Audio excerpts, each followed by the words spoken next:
also maybe get that? Yeah, no. Sorry. Okay. Cool. Okay. Standard spiel. The motion for today is this House believes that courts should never allow improperly obtained evidence to be used in criminal trials. I'm not reading out the info slide, sorry. Speaking time, 7 to 8 minutes, POIs between 1 and 7 minutes. So 1 clap at 1 minute, 1 clap at 7 minutes, 2 claps at 8 minutes. Reply speeches, 4 minutes long, so 1 clap at 3 minutes, 2 claps at 4 minutes. Cool. With that, I welcome up First Affirmative to open today's debate.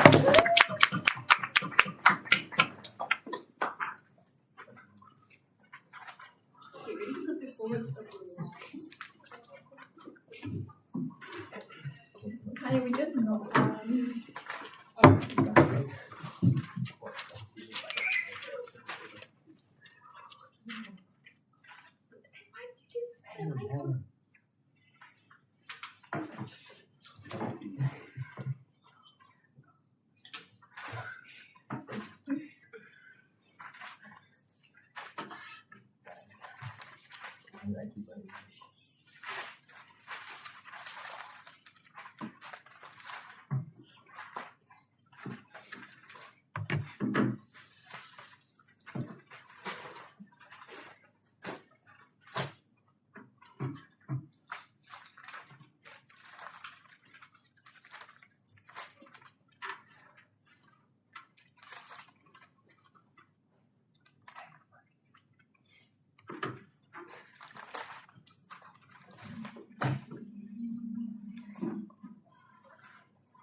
The average reasonable person has limited trust in the justice system. So why on negating are we trying to exacerbate this and break the law to give fruit to illegal activity? Like, we on affirming see no logic to this, and that's why the moot must stand. 3 things in this debate. Firstly, on setup. Secondly, on how this prevents falsified evidence. And thirdly, on how it prevents bias against minorities and underprivileged groups. So I think firstly on setup. 3 key things in this. Firstly, what does improperly obtained evidence look like? Like, what's the incentive to do this? Like, this looks like people, police officers firstly defying orders. Like, this looks like people going against their upper person. And I think second of all, this often looks like, schemes throughout the police force.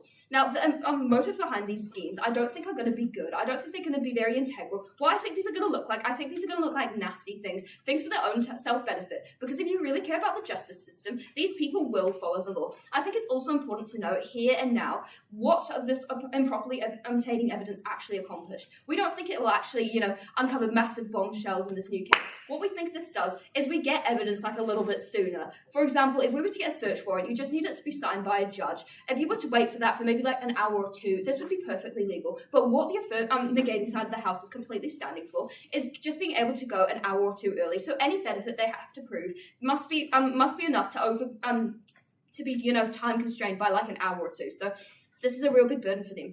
I think also it's concerning enough that these people are defying orders and schemes, The justice system is meant to be fair, but how can all be equal before the law if the police officers disregard it? I think secondly on setup, it's especially important in high punishment cases, especially like the info slide talks about. I think we see that these people are the ones who are reprimanded the most, and these have the greatest consequences for the people on trial. So I think we really need to have integral evidence here. I think thirdly, what incentives do these police officers have who actually obtain this improper evidence? I don't think it's to follow protocol and care about the law. Why is this? Because if they cared about the law, they'd follow protocol, they'd follow the law itself. They can't care about the law for the criminals but not have it applied to them. Like, it's very contradictory from them. We see instead that their incentives are that they're too personally involved in the cases, first of all. Like, we think that their emotions are clouding their judgment, and we see second of all that they're doing it for personal gain, that they're doing it for personal reasons, not thinking about the repercussions of their actions. Now, this is because what isn't motivating them to obtain power, improper evidence isn't a want for justice. Again, it's personal gain and a hatred for the suspects. So I think what's the main burden for us to prove in this debate? If we can prove to you that it is likely to result in unfair sentences or incorrect ones, we must win this debate, as any minimal benefit that the negating side can prove has to wash out. Yes, I will take that POI. Yeah, so what is the incentive of you as a police officer? Like, what is the personal involvement? What do you get? Like, what is a personal gain that they're incentivized by?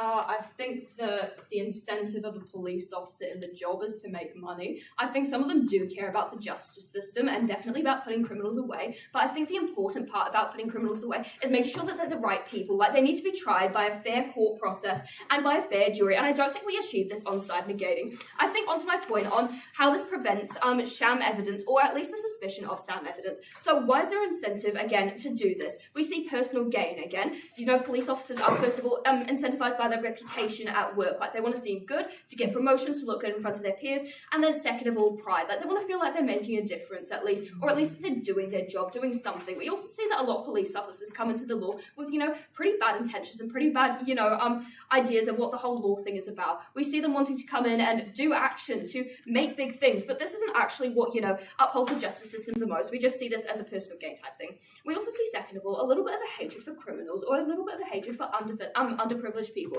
Now, why is this? The police force attracts privileged people. For example, if you're a minority group and you've seen the police in your neighbourhood your whole life, you've seen them arrest your dad, or you've seen them arrest the people around you without fair due process, especially even if we say that this doesn't happen today, you have to admit this happened in the past. So there is that generational trauma from this. So therefore, we are likely to attract people from more privileged backgrounds, as they have a good perception of the police force.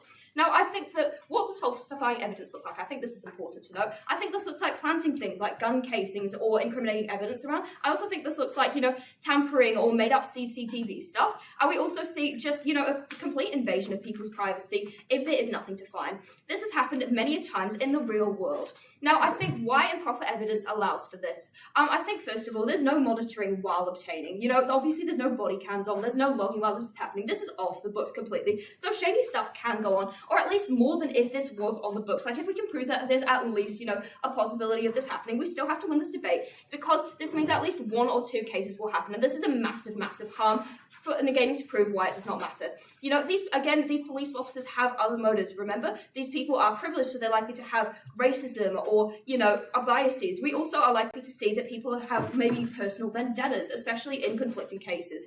You know, and it's also plausible to, they may also say it's like not very plausible for these police officers to do so, but we think it is actually quite plausible, demonstrated by the lack of their respect for the law. Like, why would they respect the law in one case but not in the other? Like, if it doesn't apply to them in one case, it should apply, it won't apply in the other. We also think that it's go big or go home. Like, these police officers are taking a massive risk in going in there and trying to obtain improper evidence. What if there is none? People are going to find out, or at least there's a very large likelihood that they'll be found out. If there is nothing turns up, they have no gain. So falsifying evidence is also incentivized in this respect to cover your own arse.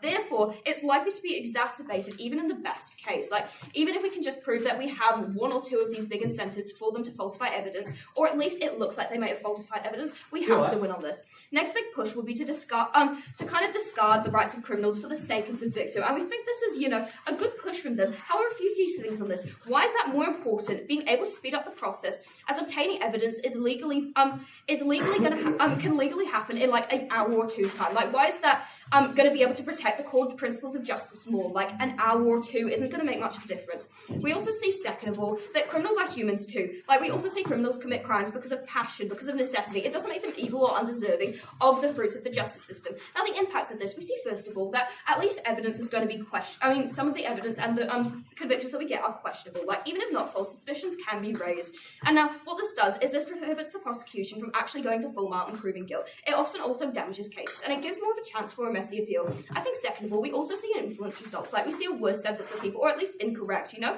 It's also, we also see it's more likely that, you know, people will get a worse sentence, you know, 5 years instead of 2, but we still think this is a massive harm. You know, imagine being little Timmy. Imagine being forced into this horrible situation just because some police officer had to cover their own ass for some wrong suspicion. Like, we don't think this is good. Now, onto my point on bias against minorities. So these people already face so much systemic barriers, worse home lives, crimes of necessity are more important. And we also see, second of all, they face more pressures in the courtroom. You know, we see more often biased jury, and they can't afford adequate lawyers a lot of the time. Like, we see this, and we see, third of all, they're more likely to be arrested. We look at Black Lives Matter, we look at crime statistics, we look at racial profiling. Like, this is a problem. Therefore, they're already likelier to receive harsher punishment. Like, why do we care about this? We have an obligation to these vulnerable people. This is symmetric on both sides. So negating these to prove why they protect these minority groups. Now, why does allowing this actually affect them disproportionately? This is what happened. This is how it happens to the most because of racial bias. Told you that police officers are from privileged backgrounds and can carry stigmas and biases much more likely, and we see them targeting with every other weapon they have in the law book. So why would this be any different? Please do tell me negating. I don't think they can prove to you how this isn't going to further minority harm, especially when we've already seen it with every other tool that the justice system has. And I think the impact of this is that the average minority suspect will have a harder time. I want you to imagine how difficult this is. We cannot stand for this inside affirming. That is why you must support the motion. Thank you.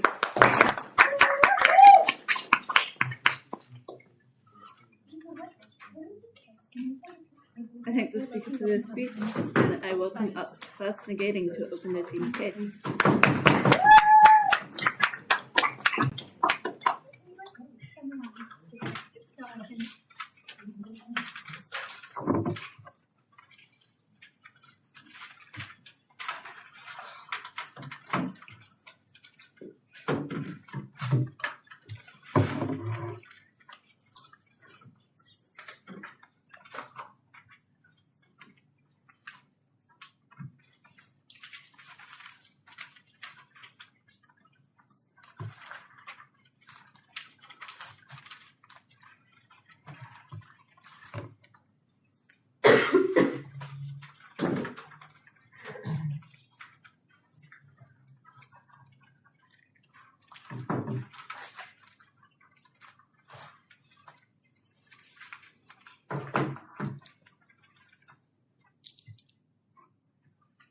Seriousness of a crime, like seriousness versus unserious crimes, are like two completely different cans of worms and need to be dealt with completely differently as a result of that.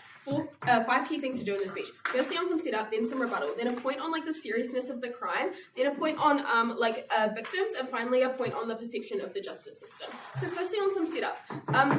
We stand by the idea that sometimes in very serious crimes where the evidence is really important, that it is okay to use this evidence that may have been obtained in illegal, not the proper ways and stuff like that. So we think this looks like murder, rape, terrorism and stuff like that. Maybe if you steal a diamond from the Louvre or something.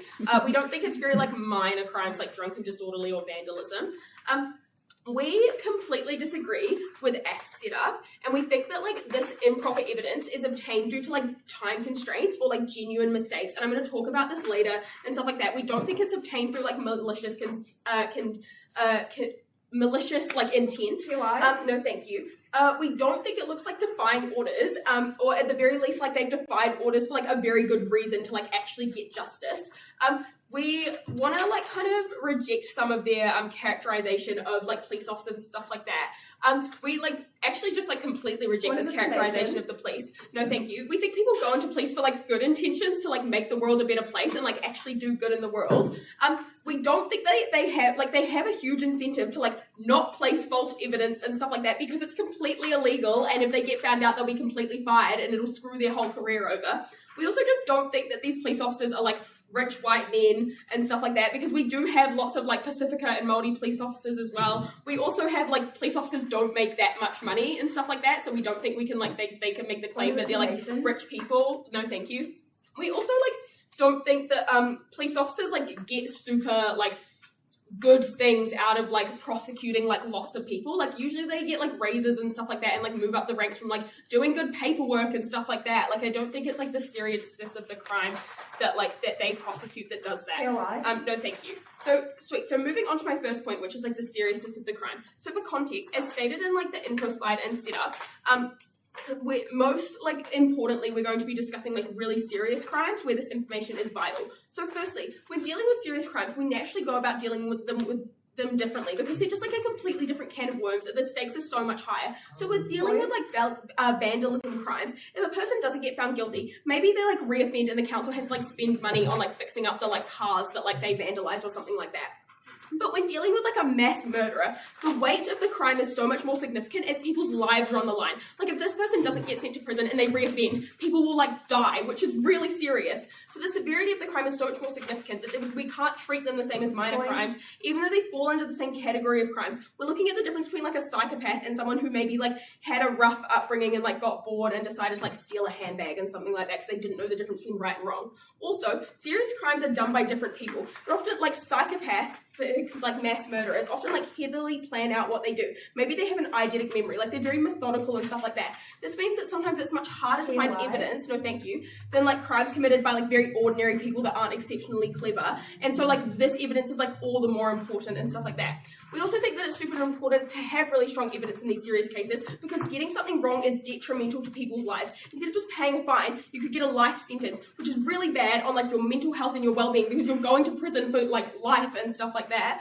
But under our side of the house, we have like more like the right people going to prison because we have access to better and more information in cases where it like may have been tainted incorrectly, which is vital for the case, which is like a unique benefit that F can't claim. This is the difference between someone being like let go because like the evidence was like circumstantial compared to someone being sent to prison because a detective gets a tip from an anonymous source during the final week of a trial, and so they rush to like obtain this evidence and it's like improperly obtained and stuff like that, but they hand it to the court on the last day and the trial is of like the trial and they finally like get justice because it was like so quick and like so insanely speedy and it just managed to like sway the jury that was like 50-50 and stuff like that. Like that's what we're like kind of modeling in our case. We reject like F's model. So the impacts and outcomes of this is we just have like more people, more bad people going to prison and less incorrect prosecutions. I already discussed how important this is for incorrectly accused criminals, but now I'm going to talk about how important it is for victims and the rest of society. So firstly, why is this so important? Oh, it's also just really important because we don't want like murderers out on the street and stuff like that, which is like very severe because people could die. I talked about this before. So on to my next point. Why is this important for the victims of serious crimes? The victims of like serious crimes are not just the people that are like directly on the receiving end of the crime. It extends to family, close friends of the immediate victim, but also like those victims are like extremely vulnerable because they just had like a really traumatic experience happen to them. Maybe they were raped. Maybe their like daughter was like brutally murdered or something like that. Like they don't have the capacity in their brains to deal with like issues that ordinary people can deal with. Any evidence obtained for the trial of the criminal that completely wronged the victim and the victim's family is very reassuring for them. Why is this? Because any piece of evidence just helps the case in like making it like more convincing so that the criminal gets proper sentencing and they actually go to prison for like the correct amount of time that they deserve, particularly for like improperly obtained evidence. This is often very last minute and very urgent evidence that could literally like tip the scale of the case. This is very important for victims. Why? Because it's literally the difference between your son's murderer getting the proper and like just decision versus him being set free. And then also, like, after the cases, victims just feel like everything that could have been done was done in the trial. Regardless of the outcome, everything that they had, all the evidence that they had was given and it was taken seriously. Because, like, so they just, it's easier to, like, kind of move on after it, like, knowing that you kind of gave everything that you could. So on to impacts and outcomes. We just, like, allow victims to feel everything that was done could have been done. This is really important because victims are particularly vulnerable. They have some of the most horrific stuff committed to them, someone that they deeply cared about. You're also just going to, like, want justice because this is really important. But also, alternatively, maybe they didn't get this outcome that they wanted. At least they know that everything that was done could have been done. This is so important for the rest of their lives because they actually get a sense of closure. Almost like they feel somewhat satisfied with the outcome because like they actually got what they wanted. This looks like having like some faith in the justice system, or they just don't spend the rest of their lives completely like obsessed with this and like it has a damaging impact on their mental health. Onto the perception of the justice system. So for context, the justice system is a state entity that is a check and balance of other checks in the nation. The system is made up of people and crucially it's made for the people. So why is this perception better underneath? People inherently care about their own safety. This means that they have no thank you. They have a high interest in courts being effective because the courts keep you safe from dangerous people by imprisoning them. So people and the public care more about harmful people being in prison because their safety is immediately more pressing. Whether a murderer's trial was like totally proper is on the very like low end of your priority list compared to like whether or not you believe that there is like an immediate threat out on the streets. Because less violent people are like because when less violent people are in the streets, people feel more safe and competent. So what is F comparative? So maybe you do have like more violent criminals and stuff like that, but even if you don't, like there's still like this perception that there are more violent criminals because like maybe you saw on TV that like someone's like trial like didn't go the right way because there was like they were missing like one crucial piece of DNA evidence, and they had it, but like the judge wouldn't take it seriously because it like was obtained incorrectly and stuff like that. So this means a few things for the debate. People feel safer under our side of the house, which means they buy into the justice system more. Comparatively, in Nick's world, you have a few outcomes. One, the public like reacts on a spectrum. So like the middle 50% of people, which is the most important people, just like don't care as much about the justice system, and they feel like they've been failed by the justice system. Thank you.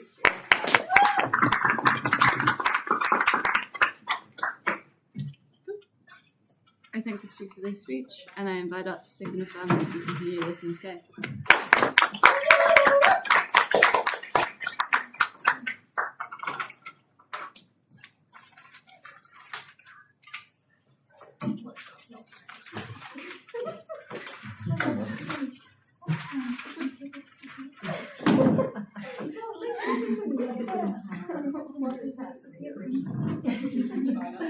Okay. Almost. I guess I have to bring up China now.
Little Timmy is relaxing in his own home, watching debating nationals on TV.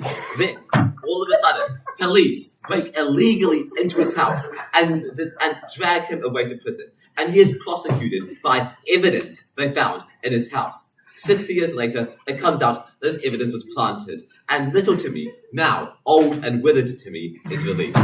Too late, his life is frankly ruined. A few questions in this debate. Firstly, what is the purpose of the justice system? Secondly, will the rest of the population be safer? And thirdly, what are the impacts on those alleged? So firstly, what is the purpose of the justice system? I think we can all agree that the purpose of the justice system is in a broad term to serve justice. Now, what is justice? Justice is the law being upheld, and people who break the law being punished. Improperly obtained evidence breaks, as said in the motion, legal rules. I ask you, how is it just to break the law? How is it just to use illegally obtained evidence to prosecute a man who is innocent under law? How is it just to give the system another tool to beat down minority groups? The purpose of the legal system is to be just, and it is more just on our side of the house, because laws are not being broken. Now, what are the impacts of this? I think on our side of the house, we just hold the moral high ground in this debate, because frankly, we are upholding the root purpose of the justice system. We are being more just. We are not advocating for laws being broken on our side of the house. Secondly, I think that there's more general trust in the justice system, as it's upholding its purpose and it's not breaking its own rules. You're not scared that a policeman is suddenly going to illegally break into your own house. You're not scared all the time. I think it leads on to my third impact. There's just if there is more trust in the justice system, there'll just be like this general dissent against the government and like a higher and a happier populace. Because once again, you're not scared. You feel secure in that you are safe in your own home. You feel like you're not being watched all the time. You feel safe because once again, you know the justice system is upholding its purpose. Now, thirdly, I think you get less respect for the justice system on Nig's side of the house. Because once again, the justice system on Nig's side is breaking their own rules. And this frankly lowers the respect for the rules in general. Because, rules for thee and not for me, we do not stand for this. We stand for rules for everybody. So I think this means that on Nig's side of the house, people are going to be like, what, maybe I should break the law. Surely police break into my own home. Is it justified for me to break into someone else's home? Is it justified for me to take law into my own hands if I believe that the justice system won't uphold it? I think this is actually a very large harm that may happen because, for example, vigilante justice could happen if people believe that the justice system is not upholding the law. If the people believe that a criminal won't be prosecuted because there is not enough evidence, and they believe that this criminal is guilty, even though they might not be. I think this means that they might, due to the precedent set by the justice system of breaking the law, they might take this into their own hands. What does this mean? They might go find the person they thought did a murder and frankly do some bad things to them. And I think what happens if you find out 20 years later, that person didn't actually do a murder, there actually wasn't sufficient evidence, they actually didn't do it. I think this is a huge harm that NIG has to stand for. Now, onto will the rest of the population be safer? But firstly, I'll take a POI. Okay, why don't we get people, the police breaking the law on your side of the house if they could falsely plant information and then obtain it correctly?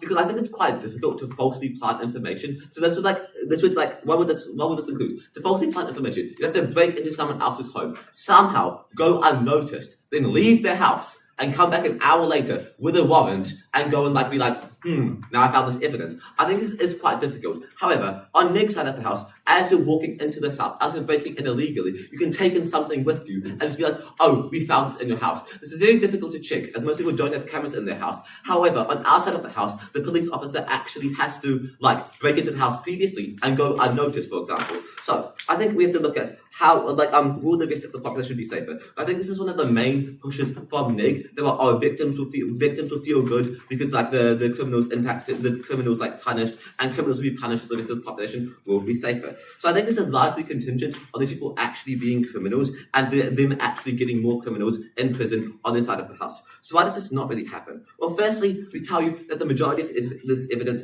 can be obtained legally, and in most cases, the person will be put behind bars on both sides. We do hear from Nig that this would infringe cases there's a trial closing in 1 week, we need to rapidly get a warrant and we can't get it in time, so we're gonna do this illegal activities to get the evidence. I think there is something called trial extensions. You can ask to extend a trial if you're we got this new massive lead. You can ask, for example, another few weeks to get the legal measures done, so you can actually follow through on this anonymous tip.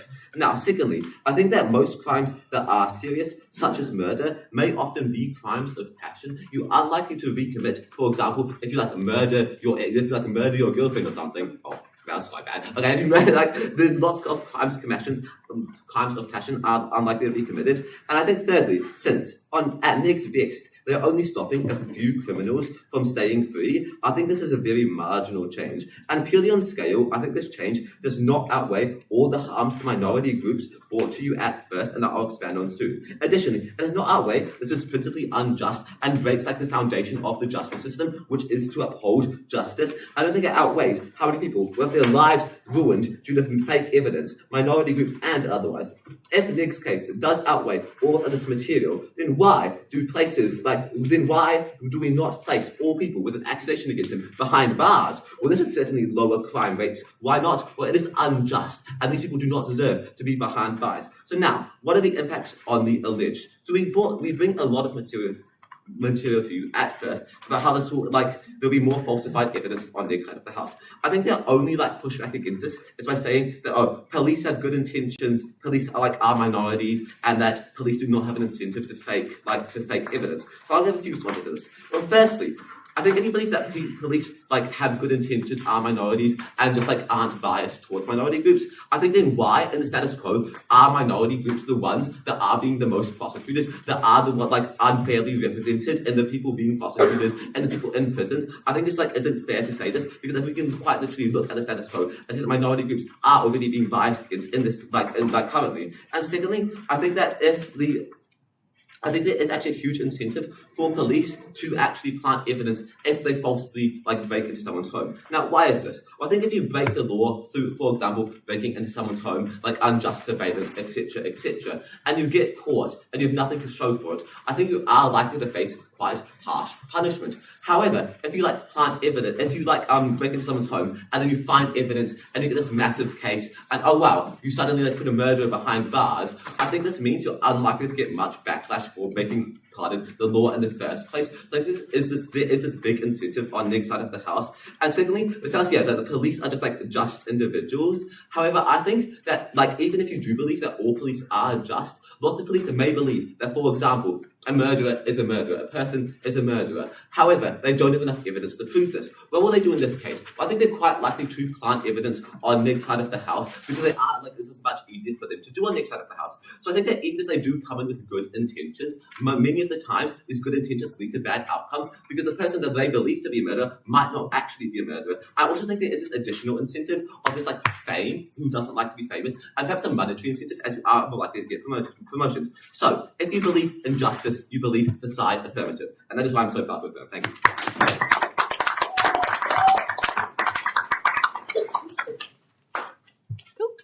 I thank the speaker for their speech, and I invite up the second negating to continue their team's case.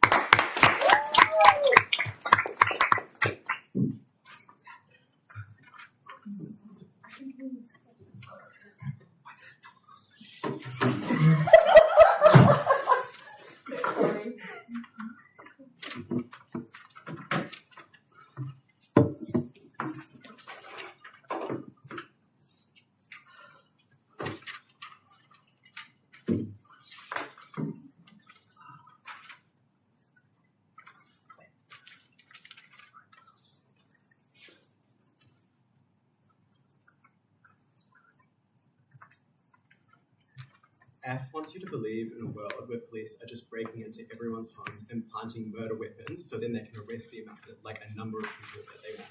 That is just absolutely ridiculous, man. Okay, a few things to do in this speech, right? Firstly, dealing with their world, their characterization of police and how they use improper evidence. Secondly, I'm going to talk about what actually our world looks like, a much more reasonable and likely world that looks in. And we're going to talk about why that actually is really good for the justice system at actually putting these dangerous criminals away and getting the fair sentencing that they deserve. So firstly then, onto their conception of their world, right? What was their main push, right? They told you that the incentives of police are just because police are evil people, they're rich, white, and they go in because they want to arrest and ridicule as many people as possible. I think Elodie did a good job at rejecting this claim and proving to you why police actually have good incentives. Now I'm just going to give you some additional responses. Firstly, we think that if you defy orders like they want to claim, right, we just think that your supervisor, your constable or your sergeant, is just going to get extremely mad at you, right, because you're literally defying what they told you to do. That probably looks like them putting you through more punitive measures and actually getting you through a hearing process where you get under review as for your work as a police officer, or even if that doesn't happen, it just looks like them assigning to you the more boring cases, now you have to become a meter maid or something. Secondly then, they also tell you that police officers just want to plant evidence for the fun of it, right? We think that this is ridiculous, right? Because if they get found out that they get planted evidence, right, not only do they lose and put their job at risk, but they themselves can also be put on trial for literally undermining the justice system. We think that police officers are a little bit smarter than that, and they're able to make this risk calculus within their minds to actually weigh up the decisions that they are making when it comes time to actually planting this false evidence, right? But now I'm going to talk to you about the actual processes by which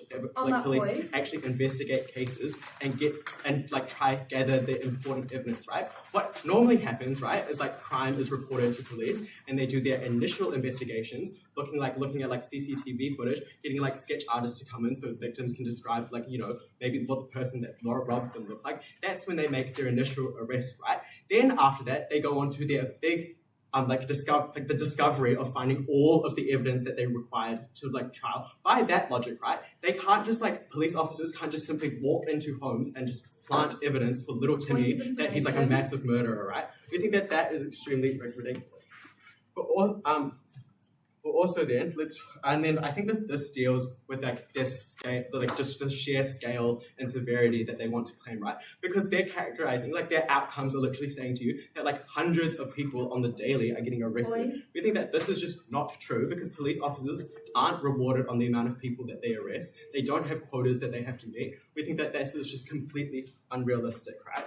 I think what this does for the debate is we just ground their case in a much more like a reality, right? They can't get away with their like insane characterization that police are extremely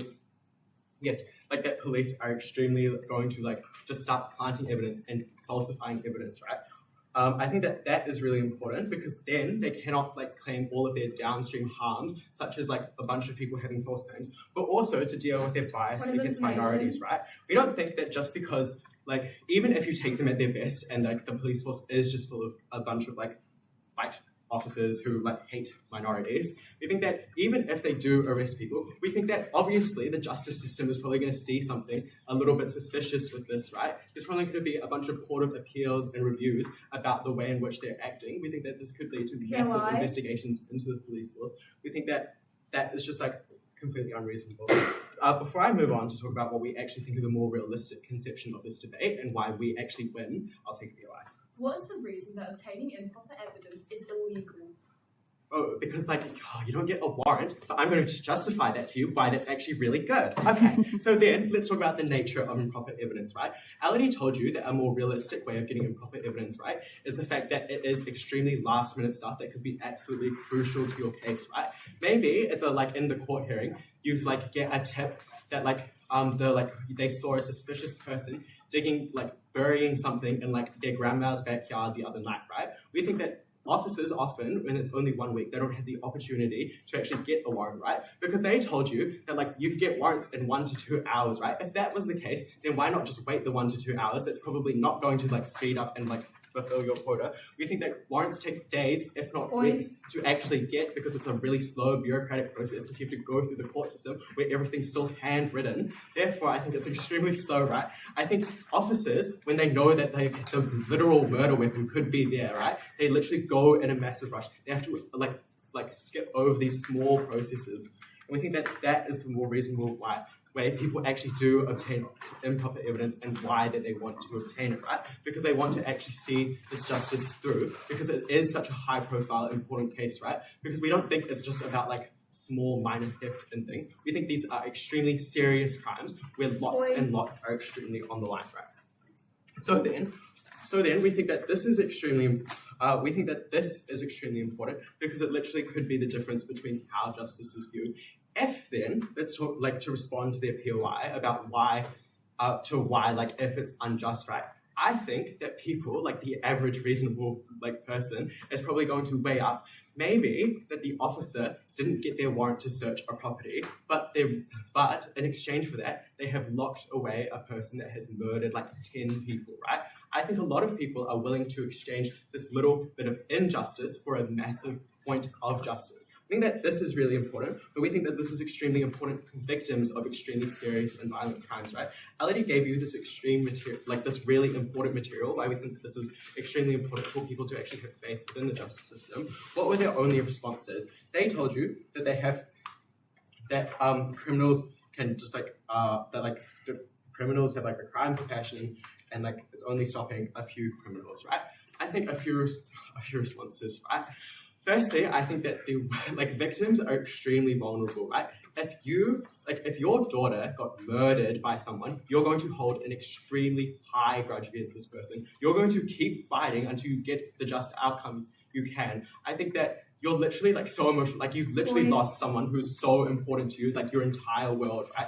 You think that this means that people are more willing to accept that. I think that the general public is probably more willing to side with victims. Therefore, they actually do give their support to actually use improper evidence. I think that this is extremely important because when they tell you that we only lock away a few more criminals, I think that if we can still prove to you and that you are convinced that we get like 10 more serious criminals, these murderers, these rapists, these arsonists away. We think that this is still a unique benefit, only exclusive to our side, because we were able to only do this through last minute crucial improper evidence. They don't get that under their side because they simply don't accept this. We think that this is extremely important when you weigh up your decision, right? Because we provided you a much more reasonable conception of this debate, rather than their completely ridiculous police officers just arresting everyone here, there, and there. You get arrested, and you get arrested, right? We think that this is really important. This is really important because we actually prove to you the justness of this, and we think that it's important for people to have faith within their justice system because people prioritize justice over small, like, silly bureaucratic laws.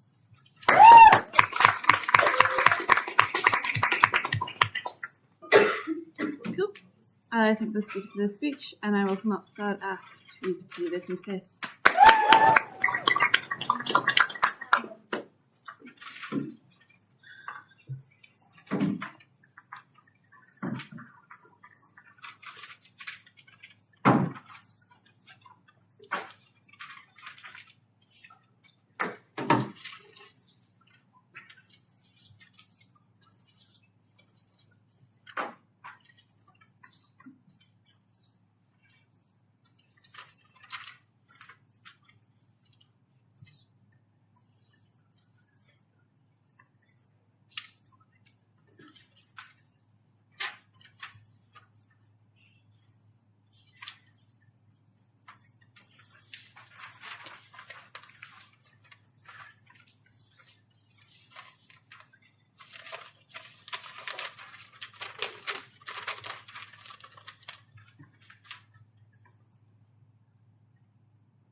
In a world where multiple torture chambers have been found in different US states over the past few years by police departments, in a world where that has happened, in a world where that is what some police forces look like, the negating team wants to make it more okay for the police to do legally dubious things. Every time we talk about the law enforcement, I want it to be in the back of your mind, adjudicator, that not all of these people are morally correct. They are going into an industry where your literal job is to prove that people are doing evil things. And I think a part of you, a part of the people who go into that, just like doing something that gives them authority. And I think some of those people, no matter how many good eggs there are going to be some bad ones. And you have to understand that this is simply incentivizing the bad apples to be worse and worse. In this case, I think there are two main points of clash. Firstly, how this will help make judgments, and secondly, is this fair judgment? Next, only path to victory revolves around the idea that you get fairer and more concrete judgments this way. If we can prove that this is untrue, basically the entirety of Neg's case washes out of the debate. I think what the negating team is trying to tell you is that we need this evidence for very small circumstances where you're doing an incredibly high stakes case and you need to find one small piece of evidence that can completely change the entire point of this case.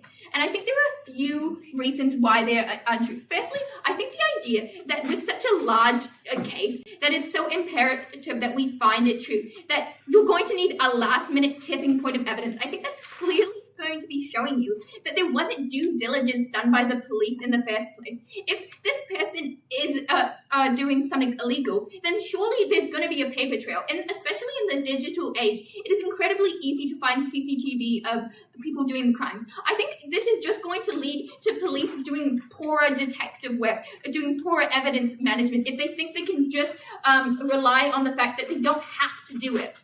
And also, what if this person is innocent? I think that is something that is not really engaged on by the negating team, because the negating team has to cop the harm that if the person they are doing this to is innocent, then basically what the government is doing is illegally invading the privacy of an innocent individual, and that is an incredibly strong harm that you have to weigh in this debate. And secondly, there's been this very strange push from the negating team that about the point of police work isn't really proving that the case is right. I think we should talk about what causes police to get promotions. What are their incentives? I think that the job of police is to enforce law and to, when they have criminal people they've accused of it, to prove it's true. Because if you have someone in custody and they are actually innocent, that's incredibly not cost effective, and you're probably going to get your supervisors pissed off at you. So I think what you're going to see in the case of negating is a lot more police willing to cross boundaries, to go further, because they won't be taking a second to step back and actually look at all the facts, because they know that it's a lot easier to obtain evidence this way, because they don't have to go through the proper steps to do so. And I think another question that we need to hear answered by the negating team is why it's okay to go past these checks and balances, because they don't just exist to make the lives of police officers harder. Because if all they were doing is making them harder, why would we have those in place? Why would we have something in place that it's making harder to do justice? Because every single human is biased. And if you've already arrested someone, you're likely going to think that they're going to be indicted for their crime. So I think what you see on the negating case is you're never going to get illegally obtained evidence that could help the person who's being accused of the crime. All you're doing is perhaps you'll even find circumstantial evidence, and you're illegally obtaining it just because you think it helps prove your case because you have confirmation bias. I'll take a POI before I move on. Yeah, if some countries do allow for improper evidence, why do we just not see the sheer scale of harm that you want to claim?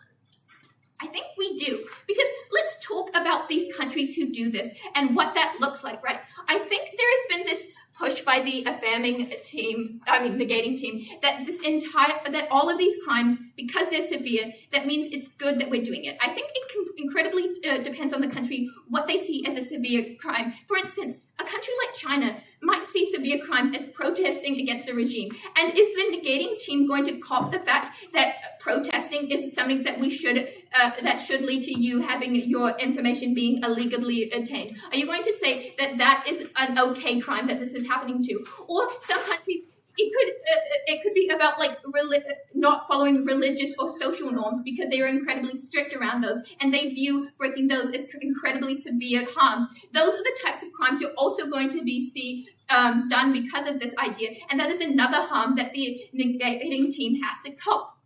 And look, let's talk about justice. On the side who believes this house, we understand that you principally cannot fight fire with fire or illegality with illegality. And that is what the negating team is standing for, is saying that they think it is perfectly okay to do something illegal because they believe someone has done it first. And they have basically said that this is because most of the time the people who are going to be punished have already done something illegal. Because and they know that because there's a lot of steps that have to be taken place. But by negating's logic, we should basically never have false trials because there's so many steps to go through. But we live in a society where there are false trials all the time. You can't really go a week without looking on the news and hearing about this. I think this is because of a few different reasons. As we've already proved, it's in police's best interest to try and prove this. And a lot of the times, I think, as society, when we hear that someone's done a crime, we kind of believe it. Even though technically you're innocent till you're proved guilty, a lot of people are inherently biased towards people they see as having done a crime. No jury is inherently bias-free. And I think, especially because we have a lot of media that pushes the harms of criminals, people are more likely to believe people have committed crimes, even if they haven't. And all you're getting on the negating team is making it incredibly harder to have fairer trials. And there's also been this idea that we need this evidence because it could be quick and you need to get it immediately. And first of all, you can fast track warrants for important information. This is something that happens all the time. Like, if you have a murder weapon and you're worried it can disappear, you can say that to the judge and they're going to grant it to you because they understand that it needs to be done fast. All you're getting on the negating side is sloppy police work, uncaring about what the actual purpose of justice is. And also, you're probably going to get victims who don't want to help you because they're like, oh, this will make victims feel safer. But I think on society, we don't like having illegal stuff done because there's a bias against it. And what you have is victims feeling like their trial has already been made illegal because there's illegal evidence in this. And they are probably morally correct and they don't want to be involved in more illegal happenings. So they may withhold their like testament, which could make it even harder to find proper justice. So if you side with justice, if you side with understanding that legality isn't all about just those who commit crimes, then you have to side with Fairbanks.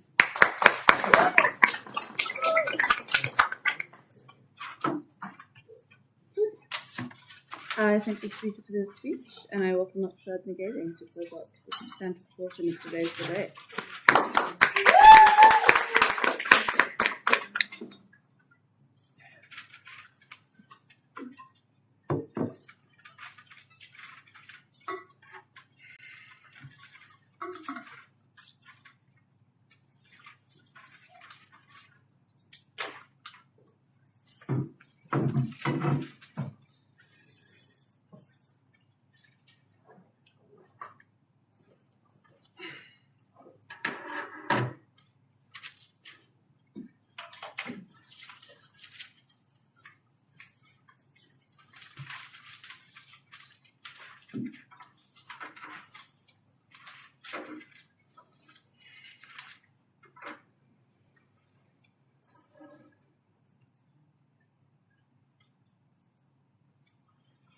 Side F never actually contended with our case.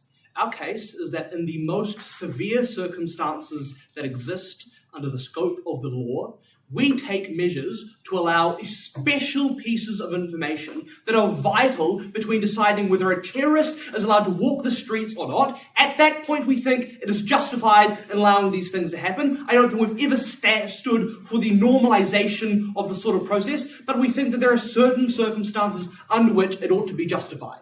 A few things then in this speech. Firstly, on cop incentives. After I explained to you that cops do not have a sufficient incentive to such a scale produce so much bad evidence, that means that we can win on that. Then we prove to you why the evidence isn't so bad. And then lastly, I'm going to talk to you about people. Firstly then, on cop incentives. They told you that cops don't care about the law. They told you they want money. They told you they want to do well in the workplace. They care about their reputation. They don't like minorities. I have a few responses. Firstly, on money. We tell you, one, you don't get a raise for fulfilling your duty, which is providing evidence. I think if you provide evidence for a certain case, that means that you get praised by the people within your workplace. They tell you that you've done a good job. Secondly, we tell you that you get even less money when you're fired because you fabricated information in the first place. Then, they wanted to tell you about doing well in the workplace. Yeah, I don't think the potential for your boss to give you a pat on the back is worthwhile, like risking being a felon and being sent to prison yourself. It's never been clear why the incentive of potential encouragement from your boss, or like some sort of encouragement, has ever been sufficient to create such a grand crime at the point at which you yourself can be sent to prison. But we also tell you that you often get fired under F, which you never make money. They told you they don't like minorities. We tell you that, sure, this might be a fringe of cops who especially don't like minorities, but I think they need to contend. They've never actually contended with the fact that, in order to show your hatred for minorities at such a scale, you have to risk your job, you have to risk the likelihood of your life. Because when they told you about BLM, what they forgot to tell you about is the cops who killed George Floyd were dragged through the mud on the internet. It was very clear they suddenly became dragged to the bottom of society because they were very clearly the most reprehensible human beings you could possibly imagine. I think at the point at which there is a potential for you to be dragged through the mud, for your reputation, which I tell you they care so much about, can be dragged through the mud. At that point, I don't think they're ever willing to commit a felony. So then, we're going to tell you why the evidence is never so bad. Their biggest mechanization for why the evidence will be bad in the first place is the cop incentive. I've told you why the cop incentive has never been sufficient for them to commit a felony. Like the fact that you might earn $5,000 more per year has never been enough. But if you want to accept that some cops continue to exist and commit felonies, then sure, the scale of harm that they prove is still insufficient, I think. So, we've dealt with the mechanization they had for evidence. I'm going to tell you a few things here. They told you the cops are terrible. Look, I want to flag again that we've never told you that not never necessarily means the normalization of the sort of policy. The fact that you can always now just continually commit the crime, be a felon. I've never been sure why that's been okay. They also told you that cops are likely to plant evidence they don't respect the law. We tell you, even if that is the case, they get thrown in prison on either side of the house. That is, under our side of the house, if you fabricate evidence, you get thrown to prison. I think there are checks and balances that exist for evidence, that you check whether something is actually true, whether it's not true, that deal with that. Under their side of the house, the people who are equally racially motivated are likely to do the same thing. But we tell you, if we find the evidence is false, still a felony, we'll still prosecute these people judiciously. We tell you then that under their side, it is more shady when cops go to greater lengths to cover their tracks. I think that when it is totally illegal, there is no way that you could possibly be allowed to submit evidence that was poorly obtained. It means that they have to go to such a larger degree to cover up their tracks to make sure that people never knew they did bad stuff in the first place. I think that results in worse justice. But then we say, even if you believe a few of these people slip through, there's a little bit of bad evidence they come through the cracks. The fact that you imprison more guilty people actually outweighs this. This is something that they've never contended with on their side of the house, is the fact that the time metric of potentially finding something is incredibly important. We tell you then that you can also take these things to the High Court or the Supreme Court if you as a defence don't think that justice has been proven sufficiently. So, when we asked you in a POI from Elodie, and their second said, well, to fabricate evidence, you have to break into someone's house, I think at that point it becomes pretty unclear as to how it is easy to do this in the first place. Then they told you that the time doesn't matter, the fact that it takes hours to get evidence. We tell you a few things. Maybe it is a matter of time, or it is a problem in the chain of possession that would make it unclear. The fact that you do not have a paper trail that makes it invalid, not necessarily time, that sort of evidence also exists. But we also tell you, crucially, that often time is really important. When terrorist attacks happen, they happen quickly. The fact that you see someone with a suspicious duffel bag means that if you're able to see that person, seize that bag, and discover they have firearms, there's always more important because you can save tens of lives. I think that that's really important for the people in Christchurch. Then they told you that in the digital age, the time doesn't really matter because you have Instagram and stuff. But we tell you that the point at which you can actually delete your Instagram account and wipe your messages off of your social media, that's when it becomes incredibly important. That's when time is important. I've proven to you that evidence is never going to be bad. It's always going to be good, but it's likely that we can actually deal with these problems. Then they told you on people that they lose faith in justice because it's unfair because they break their own laws. We tell you that these sorts of things already exist, that Good Samaritan laws exist, which means that you can, commit technically a crime, or you can impose on someone else's sovereignty as an individual. If it means that you save them from particular harm, there are already laws that protect this. So, we tell you then that name suppression exists to prevent the people who think the criminals haven't been punished sufficiently, because it's an infringement on their safety. Which means that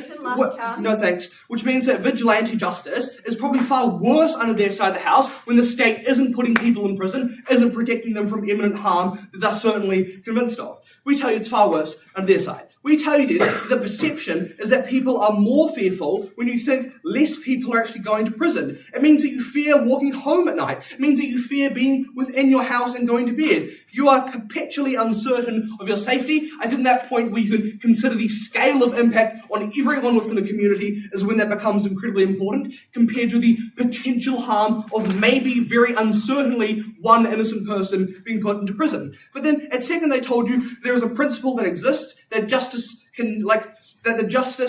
exists, and that the principle is that the justice system should never be allowed to be hypocritical. We tell you firstly that people don't really care about the way that evidence was got in the first place. We tell you secondly that the principal outcomes are actually uncertain, that you have no tangible benefit. But we tell you secondly, there is a tangible harm of the trembling hand of a victim under our side of the house when it is the fact that you know this person feels personally affected, and I think that at that point we can prove to you that victims are far more likely to be better under our side, that the general public feels safer, that the cops are never as bad as they tell you. We win this debate.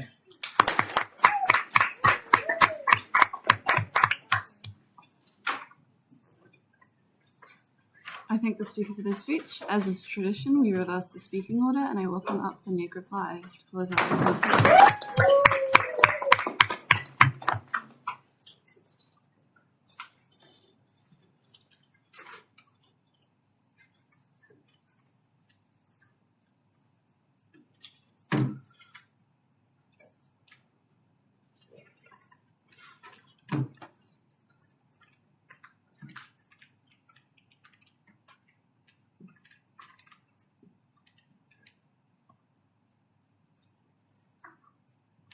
I think there are three metrics by which you should see this debate.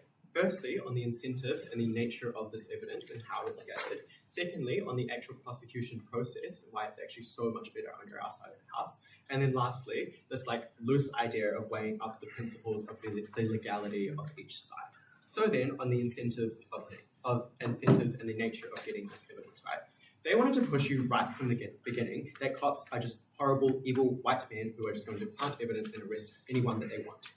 I think we dealt with this material sufficiently, right? We gave you several existing structural reasons why cops can't just simply do that, right? Because they're still violating the law. They're breaking the things that the officers told them. They're literally putting their careers and their jobs and their literal lives at stake, because if they do something so severely harmful, they could literally get sent to prison. I think I told you that cops are willing to make this risk-based calculus in their minds to actually not do this. We think that the majority of cops are pretty reasonable, right? But even if you still want to believe that some exist, I think we've mitigated this enough to show you that this is probably only 5% of cops, right? But these 5% of cops that still do this thing are probably still going to face the punishments that I told you. They're still going to get the proper things that they do, but also this just means that the scale and severity that they want to claim just gets significantly reduced, right?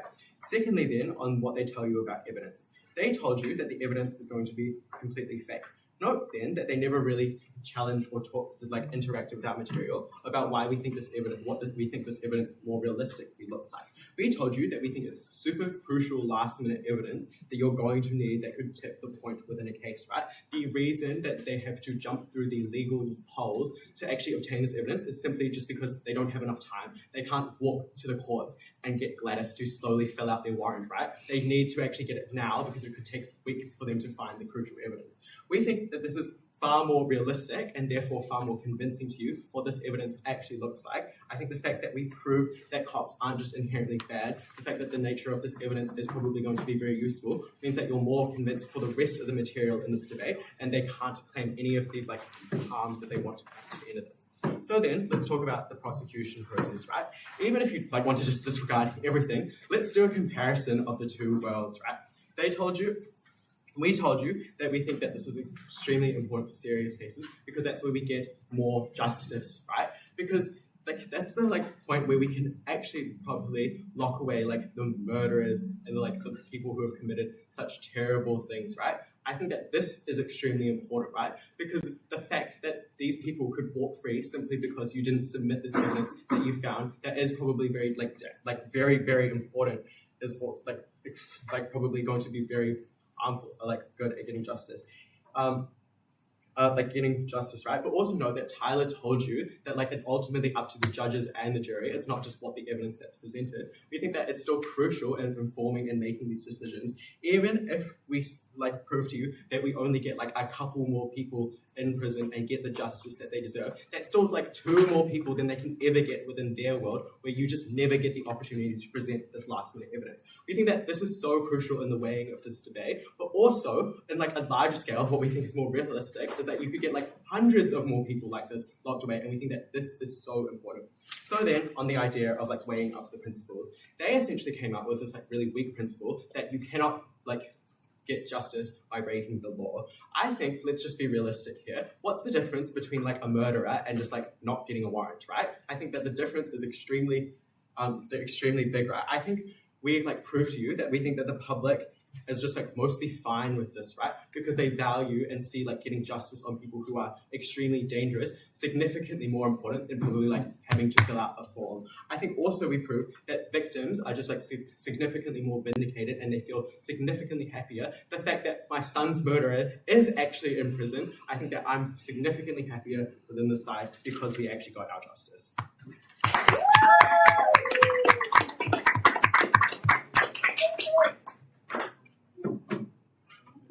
I thank the speaker for this speech, and I welcome up Af Reply to close out today's debate.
The trial is about to end, and the police force has received a tip of crucial evidence. You, little Jimmy, the police officer, have a choice. A. You apply for an emergency extension to the case, a measure that exists for circumstances like these. Or B. You illegally raid the suspect's house against the justice system you work for. When there's a legal alternative, AF chooses that. A few questions in the speech. Firstly, what do police officers look like? Secondly, are more criminals arrested on Nick's side of the house? Thirdly, how many false prosecutions do we stop on our side of the house? And fourthly, why we win regardless. So firstly, we tell you that police officers have biases and some are corrupt. Nick tells you that essentially all police officers are moral. I'm going to be charitable and take this framing into the rest of my reply. Note, I think this leaves us without our impacts on discrimination, on minority groups, and the things that we say. And most of these things do, have some case, have been proven quite thoroughly in our debate. So I think if we win under this framing, we win this debate by quite a large margin. So now, onto are more criminals actually arrested on Nick's side of the house?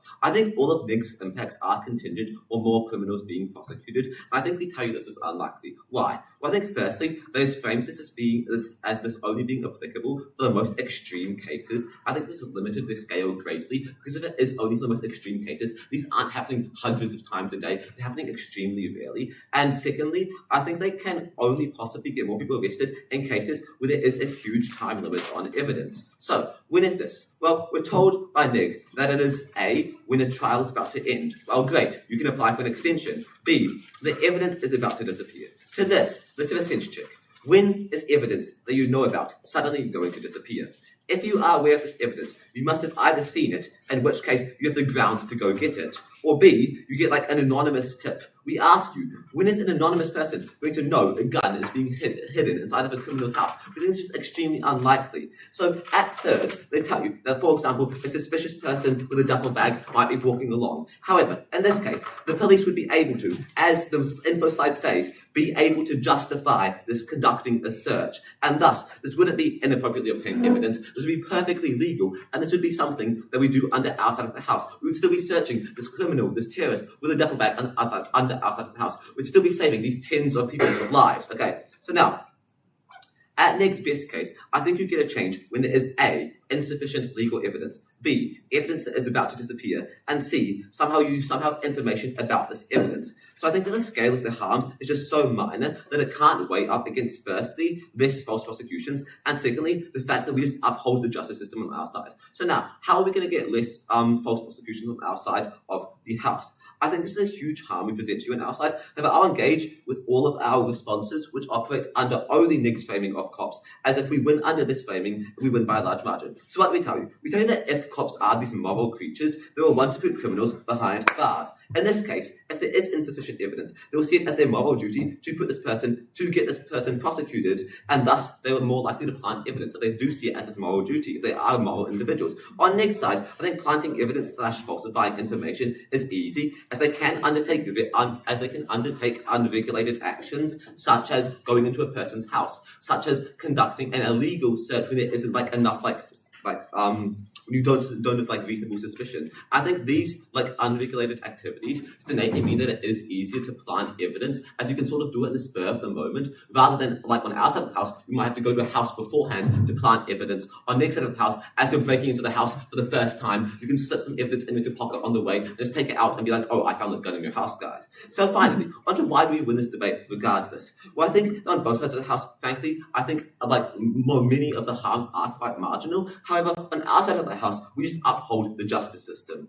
At its core, on Nick's side of the house, I think on Nick's side of the house breaks laws, and laws are being broken. This isn't a good thing. It doesn't uphold the system. Whereas on our side of the house, laws are being upheld, and that is why I'm so proud to propose. Thank you.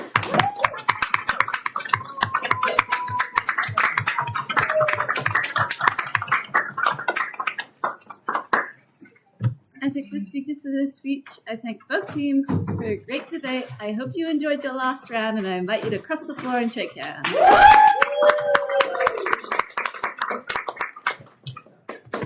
Right, guys. This is just. Can we, guys? Listening, please. Yep. Can you pack up quite quickly? You don't have a whole lot of time, and if you, the sooner you pack up and kind of reset the room,